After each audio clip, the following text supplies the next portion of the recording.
Hey, good morning, and welcome to the Pregnancy Help Podcast. I am Betty McDowell, Vice President of Ministry Services here at Heartbeat International. I have the privilege of being the host today for our program, and our producer is Christine Grimmett. How are you doing this morning, Christine? I'm good, Betty. Thanks. I want to mention that today's sponsor is extremely relevant for today's story, but it is the Abortion Pill Rescue Network. So right now there are over 900 providers in the network, and if you want to read stories about those lives saved, there's been over 1,000 lives saved so far, and you can read some of those stories and learn more about Abortion Pill Rescue and the Abortion Pill Rescue Network at abortionpillreversal.com. Thanks, Christine. Today, we're going to be talking with Lisa Searle, who's a healthcare team member here at Heartbeat International and a nurse manager on our Abortion Pill Rescue Network. That's the network that you just referred to, Christine, that has saved over 1,000 lives as they connect women. These are women who've started chemical abortion and then they've changed their minds and now looking to reverse that abortion and save the lives of their child. It's a pretty amazing program run by some pretty amazing people, and Lisa's one of them. So I'm so excited that we get to interview Lisa because she herself has such a message of hope. And I can't wait for you to hear her story, to hear her journey, and how she came to this life-saving mission. Now, I don't want to give it all away, but if you have a prodigal child in your life, if you have a heart to pray for medical professionals who come face to face with abortion, and or you yourself are in need of encouragement for your own journey of healing, I think you'll want to listen closely to today's podcast because Lisa's journey will bring you perspective and hope. So welcome, Lisa. Would you tell our listeners where you're joining us from today? Thanks, Betty. Yes, I am here in North Carolina. I live here in Raleigh, North Carolina. So, bringing the show here from Raleigh, NC today. That's great. I know you're like a North Carolina girl through and through. That's where you've called home like your whole life, I believe. That's right. Born and raised in North Carolina. So Lisa, let's start by giving us a little picture of your childhood. Tell us a little bit maybe about family and church and maybe that question that we always ask kids, what did you imagine that you would be when you grew up? So tell us a little bit about that. So I grew up in a small town in North Carolina, Goldsboro, North Carolina. I lived with my mom and my dad. I was a single child. I was just the only child until I was 11 years old. My little brother came along. He spoiled things for you, huh? Yeah, he did.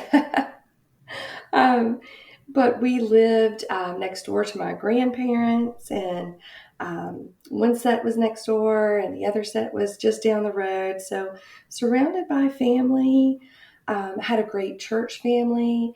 I was involved in church from day one. We were in church every time the doors were open. We were there. Um, about the age of 13, that's when I realized that I wanted to be a nurse. I signed up for a volunteer program at my local hospital in town, and I was a candy striper. And I made a special request. I wanted to be a labor and delivery volunteer. Um, and that was kind of a hard position to get into, but I was accepted. And so I spent my summer vacations, my holidays, weekends, watching new lives come into the world and watching women get the care that they needed. And I just knew that that's what I wanted to do when I grew up. That's really great. So from a young age, you had a heart to really help women and to help mothers. Yes. So I know you had some traumatic things that happened in your life with your parents' divorce. And I think you really lost your dad at a young age as well. That's kind of further into your story. But I know you've mentioned to me probably about kind of your high school years, somewhere in there. That's when you began to walk away from really the church. Yes, I did. My parents divorced when I was about 13, and then I went on to middle school and started kind of dabbling in rebellion, wanting to do my own thing, and carried that on through high school. My dad passed away in when I was about 23, when I was 23 years old, and most of my rebellion actually occurred after I graduated high school. I really turned from the Lord, really walked away from church, and just wanted to do my own thing. Wanted to be my own person. Was just tired of rules, tired of doing what my parents said that I should do. All right, Lisa. So, looking at that wonderful environment and then kind of hitting those rebellious years, if you look back at perhaps what you were taught in the church or your family's perspective on the issue of abortion, and then kind of starting through your rebellion, your view on abortion, can you explain your thoughts on that and kind of your journey on the issue of life? Sure. I always knew that abortion was wrong. I was taught that it wasn't accepted in our home or our community, our church. Um, I headed off to college, to nursing. I wanted to be a nurse, so I headed off to college and took some classes towards my degree. Like I said, I was kind of in and out of classes. I wasn't settled. I wasn't committed. Um, but I knew that I wanted to be a women's health nurse. I wanted to be a midwife. And it seemed once I got in and started talking to my professors, they were saying, "Well, you need this experience to do this job." And I just really wanted to things to hurry and flow quickly. And um, I found out that I probably wouldn't go straight into um, a job as a nurse in a women's health area because there's just not a shortage right now. That's what everybody wanted to do. So, as I went, taking these classes, doing my own thing, I'm looking for a job in a women's health unit or an obstetric office or something like that. And I came across an ad for a gynecology office. And so I applied to the job and went in for an interview. And um, everything was going well. And she said, "So, how are you with abortion?" And so my first response was, "Well, I'm not okay with abortion, but, I can do this job. I just have some certain parameters I those to be followed." And so we came to an agreement, and I did end up taking a job at an abortion clinic. Okay, so you headed off to college, all these interests in helping women, even being a midwife, but through a series of events, you end up working at the abortion clinic. You had the view that it's wrong, but it's her decision. And you took this job with saying, okay, here's my parameters. So, what were those parameters? So I told them I can do this, but I want you to know that I can do intake on patients. I can work the recovery room, and I guess I will work the small room. Now, the small room is where procedures are done on women who are less 12 weeks or under, 12 weeks gestation or under. So I was okay with that. Um, I could get by with that. So that's when they granted my wishes. They were fine with that, and so that's what I did. Okay, so you say there's a small room, which means that there must be a large room. And so tell me, like, what other parts existed in the clinic that you were able to stay away from, at least at first? So I really was against working the large room. which the definition of the large room is anything over 12 weeks. In North Carolina, at that time, we were doing abortions up until 20 weeks gestation. So large room was 13 weeks to 20 weeks. And then we also had a room that was called it was the POC room, or that's where the products of conception were taken um, after the procedure. So we also called that room the dirty room. Well, I didn't want any part of that room, and I didn't want any part of the large room. But as I stayed there and as I worked, I was I was called to do those things, to take on those tasks that occurred in the POC room and in the large room. Okay. So when I think of stories like yours, I know that while you may have walked away from God, God didn't walk away from you. And I know that there had to be those moments of awareness or awakening where you would question whether or not you should be working in an abortion clinic.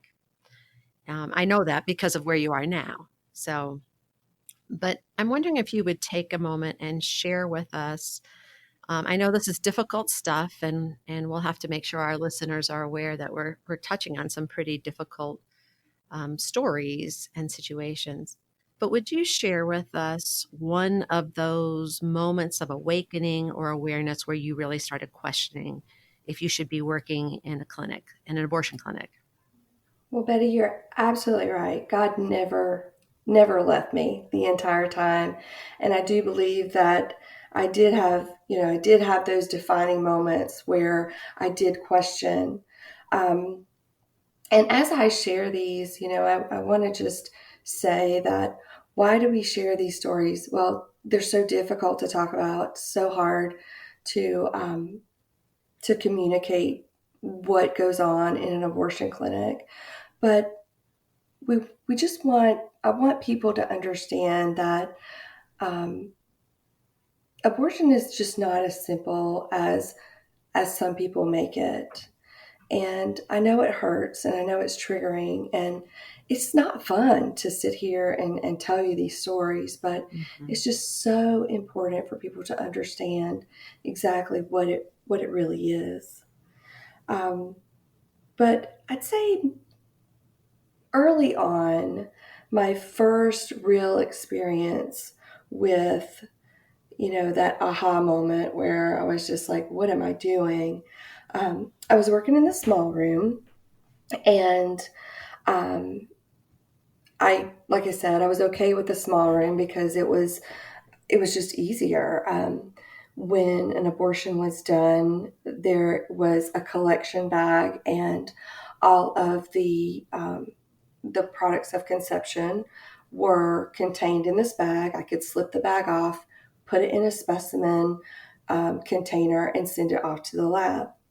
Well, this particular day, I was assisting with an abortion, and turned on the machine, and all of a sudden I hear like this really loud popping sound, and I just had no idea what had happened.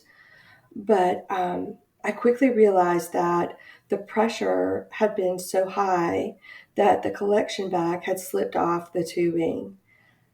And so I'm frantically running around saying, what am I supposed to do now? This is not supposed to be this way. Um, and I was basically told that I needed to figure it out. The specimen needed to go to the lab, so I was assisting and I needed to make it work. So I went and I gathered all my supplies, and I began to collect what was called the specimen.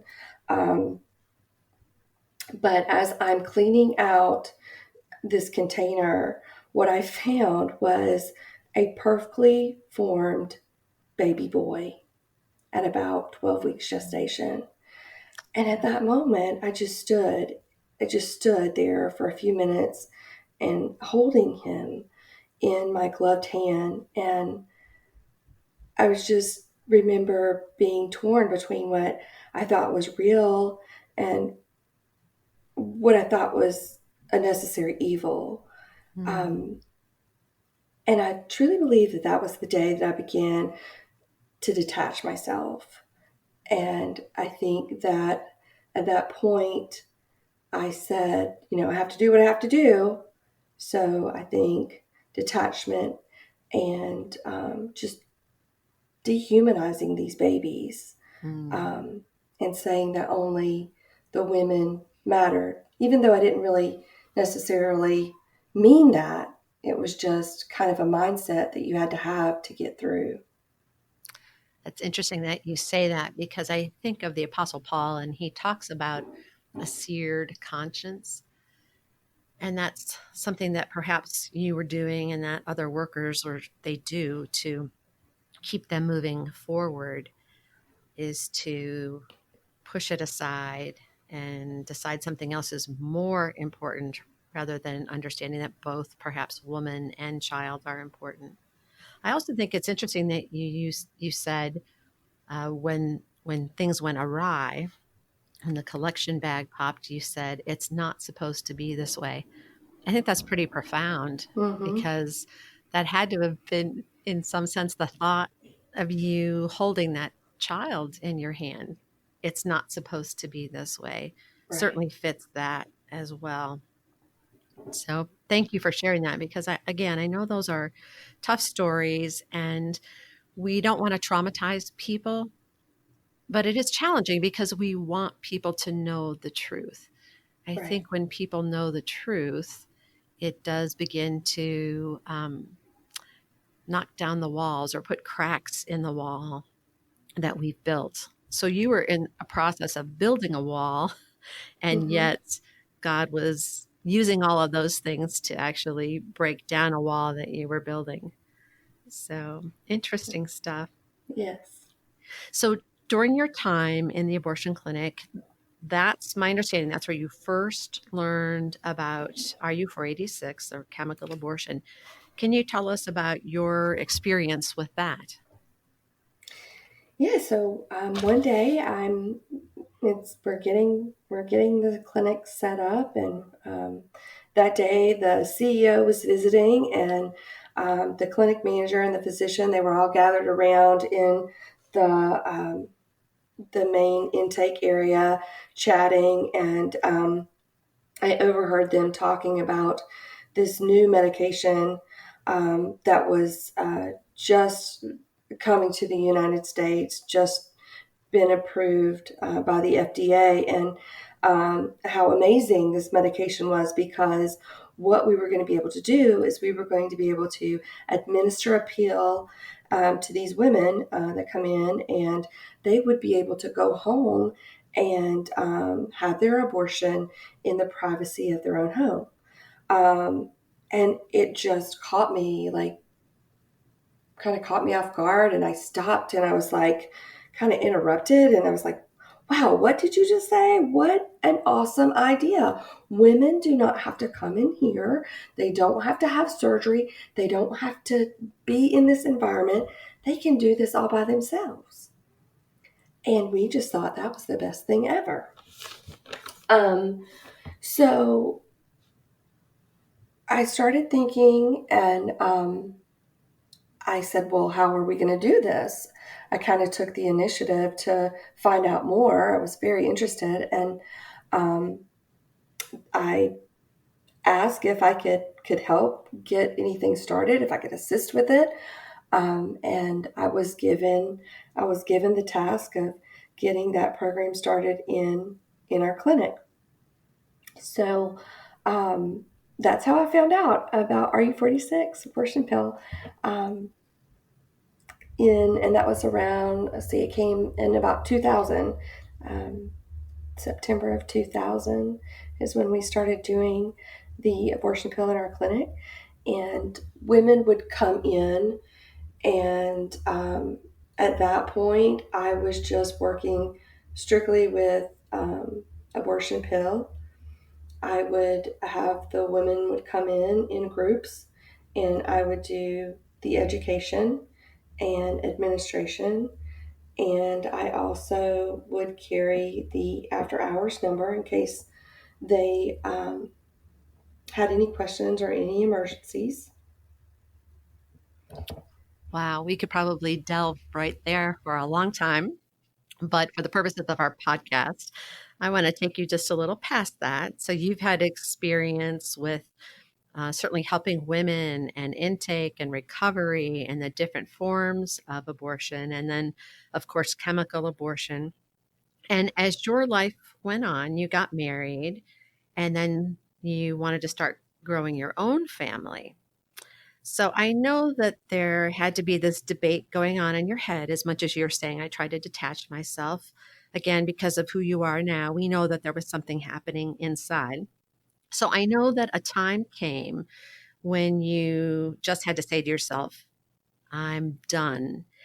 And I'd like you to tell us about that defining moment, but I'm going to ask you to hold that for just a moment and turn the mic over to Christine for just a little bit. Yeah, again, our sponsor today is the Abortion Pill Rescue Network. So in the US, currently nearly half of all abortions happen through the chemical abortion, or the abortion pill, as it's also known. But through an effective network of healthcare professionals, the Abortion Pill Rescue Network is able to help women try to reverse the effects of that first abortion pill. But time is of the essence. If you or anyone you know has taken the abortion pill and regret that choice, it is not too late. There is hope. Go to abortionpillreversal.com and connect with someone confidentially who can help. Or if you'd like to learn more about this life-saving protocol and are interested in joining the Abortion Pill Rescue Network, go to abortionpillreversal.com and click About Us to learn more. Thank you so much, Christine. We love our sponsors, especially the Abortion Pill Rescue Network. So, okay, now we can go back to our question for you, Lisa.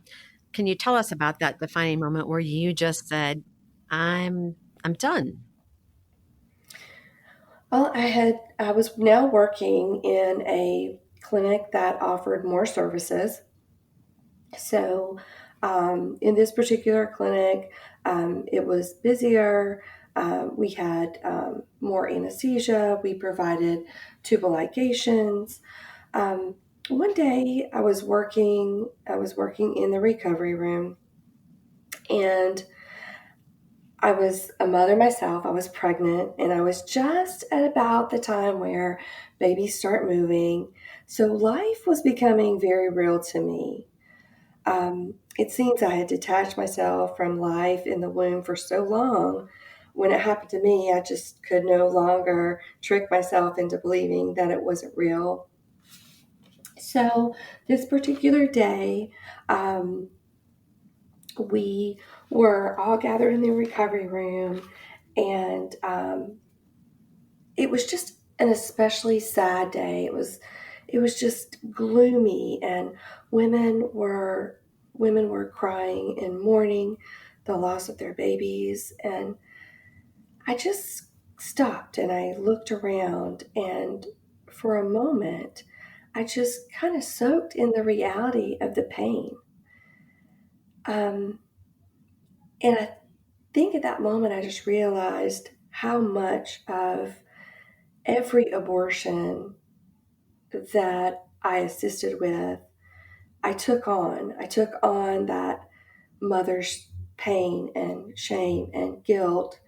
Um, and I knew I had to get out. I had to get out. And so that day I decided I was going to leave, and I did, and I never returned.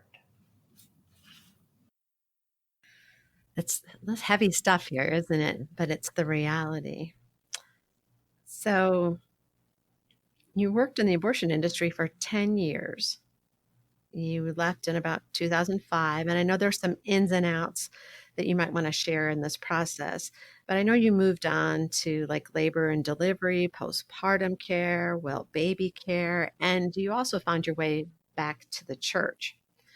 If I move to 2013, then I know that the adventure of the world of pregnancy help and pregnancy help centers comes into the picture.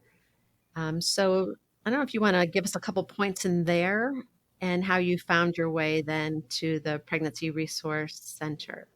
Yes, so I did. I started my family and made my way back to church. And while at church, I found out that the local pregnancy center was hiring. They needed a nurse manager. And so I talked with my husband and I said, this is it. This is exactly what I need. This is going to this is going to make everything right. And so I I interviewed and I took the job. I got the job, and I had just left out one little detail. I did not tell my director anything about my work in the abortion industry. So I began my training. I started training in crisis pregnancy coaching through Light University. And when we got to the session on the abortion, different types of abortion and abortion instruments, I started experiencing emotions that I knew I needed help with. I, I just was very unsettled and just needed a little help navigating through those feelings. So I started my own search. I went to Google and I'm like reading everything about sin and forgiveness. I mean, even though I had, you know, asked, I had repented of my sins, and God had forgiven me for my time in the abortion industry. I still just felt so just unsettled. So as I'm doing my Google search on sin, I come across an abortion. I come across the name Abby Johnson. And so I'm reading about Abby, and I decide I'm going to contact this lady. So I emailed her and I said, I am struggling. This is what has happened in my life, and I feel like I'm where I need to be right now, but I'm just having a really hard time. And at that point, she invited me to one of her healing retreats, and I, um, I went. I ended up going on the healing retreat, and um, I ended up meeting with my director before I went on the healing retreat.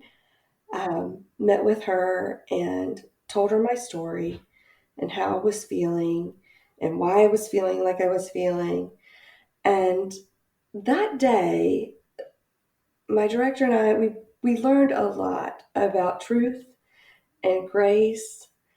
And I am just so grateful that I was placed under her leadership as I began my healing journey. Just so much truth and so much grace, and I just really just have such a special place in my heart for the pregnancy center. Just such a group of awesome women who support each other. I'm just truly blessed to have landed um, under the pregnancy center roof for sure.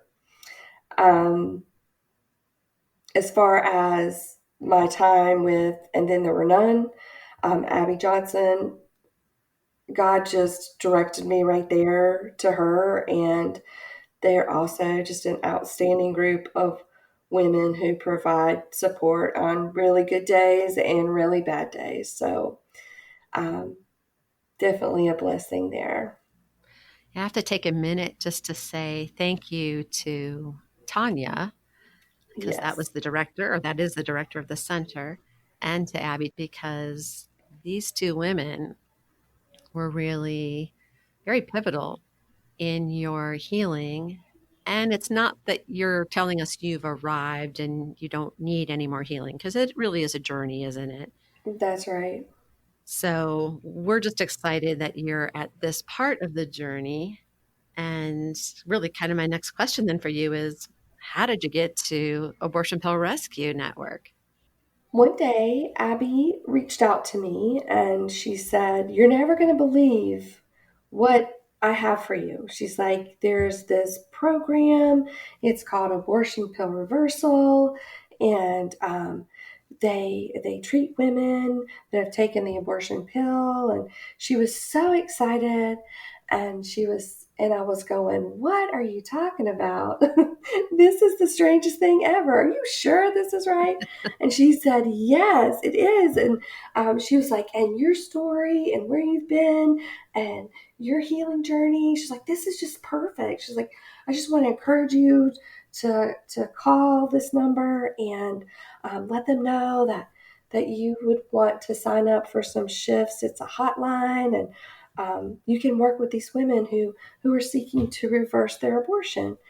And so I was like, well, I'll think about it. I'll pray about it. Let me see. And so I thought about it for a couple of days, and I said, well, let me just see what this is all about. And I called and signed up and started training and started taking calls for the abortion pill rescue hotline. Wow. It's an incredible story when you think 10 years in the abortion industry and then what about 4 years in really with abortion pill rescue and or 3 years with abortion pill rescue and about 4 years in pregnancy help ministry. It's pretty powerful and what a turnaround. So I think about the story that you told us about one defining moment. I know that there were others for you when you were in the abortion industry and then coming out. But now here you are on the abortion pill rescue network and taking calls. So could you tell us perhaps one of those kind of defining stories that says, hey, you're in the right place, Lisa. You're where I want you to be. Yes, so I guess it's been about 2.5 years now. I was working with a client who called in, and she had taken the first abortion pill, and she's like, I regret this. I want to reverse. And we were looking for providers, and there was nothing. There were no providers available in our area. And so we started Googling and looking for resources. And I said to her, well, there's a Catholic hospital. We could call them and see if we could get you in for treatment. And she was very resistant. And she said, no, I cannot go to that hospital. My mother works the front desk there, and I cannot let her know what I have done. Um, so this went on back and forth for hours, and on to the next day. And I finally said, okay, if you want to attempt reversal, we're almost 72 hours out at this point. And I said to her, we're going to have to at least call and just see if we can speak with someone in the emergency department just to see if we can't get some help. And she finally agreed. And so I called and I got in touch with a women's health nurse practitioner who was back in the ER that day. And she said, the nurse practitioner said, we're going to do everything we can do to get her into the back without any questions asked. And so the client said, okay, I'll give it a try. And this nurse practitioner was able to get the client into the emergency room without any questions asked. So she went straight to the back to meet with this nurse, and she was treated with progesterone, given an ultrasound, treated with progesterone, and now, like I said, her baby is about 2.5 years old, a healthy baby boy, and they are doing fantastic, and so grateful for abortion pill rescue services. Wow, that's great. That's one of the many of the over 1,000 lives saved through the network. That's really pretty Yes. cool. Lisa, I'm so grateful for you sharing your story with us. And in my own world and my observations, I have a dear friend who was also a nurse in the abortion industry. She's really, I credit her for helping me come to a renewal of my faith, because we ended up working in the same place because she had a similar experience to you and left the abortion industry and ended up working where I was working, which really started a lifelong friendship. And the thing that I notice about her, like I notice in you, is that heart to help women. And she now serves in the pro life movement, helping women who have had abortions. And so I see that sometimes we like to make out people who work in the abortion industry as just unkind or uncaring. But really, what I feel like I keep seeing more and more, it's women who really want to help women. And they just don't think through what is best for women, or understanding that you can help women and children, that abortion Right. isn't necessary. So I really thank you for your story, and I bless you in your continued redemptive journey. And I wanted to share with you that I had asked Krista, your director of the um, really the medical impact team and the fearless leader of the Abortion Pill Rescue Network, to share just a couple things about you. And this is what she said. She said, Lisa helps to manage the Abortion Pill Rescue Network, overseeing our team of nurses who take calls from women experiencing regret after starting a chemical abortion. She leads the team by example.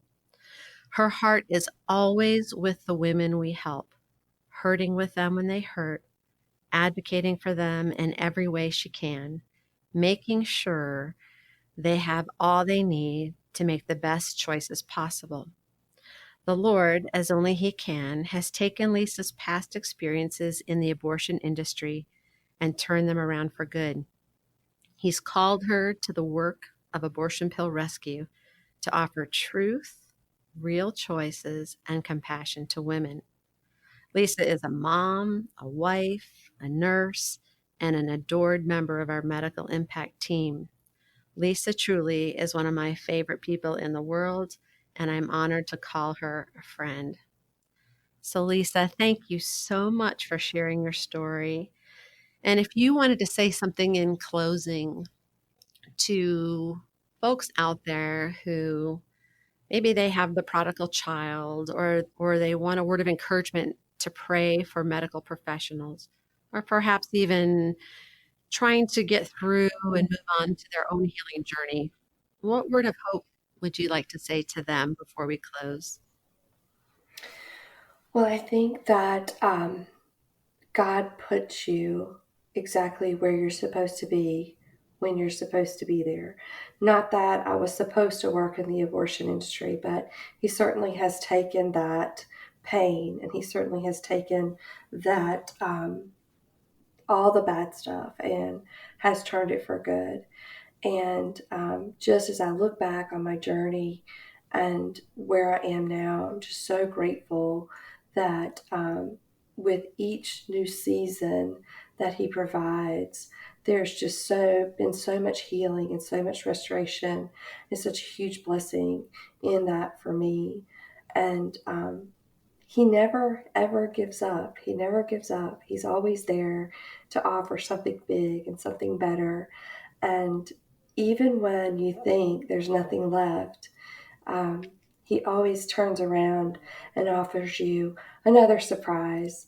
Um, and so I would just say, for those of you who are struggling through a healing journey, or your child, or just have a heart for a worker, just be persistent in your prayers, because God knows and He has a plan, and He's working that out. Just be supportive. Thanks, Lisa. Good word. We appreciate you sharing your story with us today. And for our listeners, please know that you are on our hearts and in our prayers. And thank you for taking time to listen. And with that, I'm going to turn things back over to our producer, Christine. Thanks again, Betty, and thank you, Lisa. I know your story has blessed a lot of people already and will continue to do so. I also want to thank our sponsor one last time today, the Abortion Pill Rescue Network. They are saving lives every day and starting that life-saving protocol. So if you'd like to learn more, go to abortionpillreversal.com. You can click About Us to learn more. There's contact information if you want to contact them to learn more and speak to Lisa or another member of the Medical Impact Team directly. Thank you all and hope you have a great day.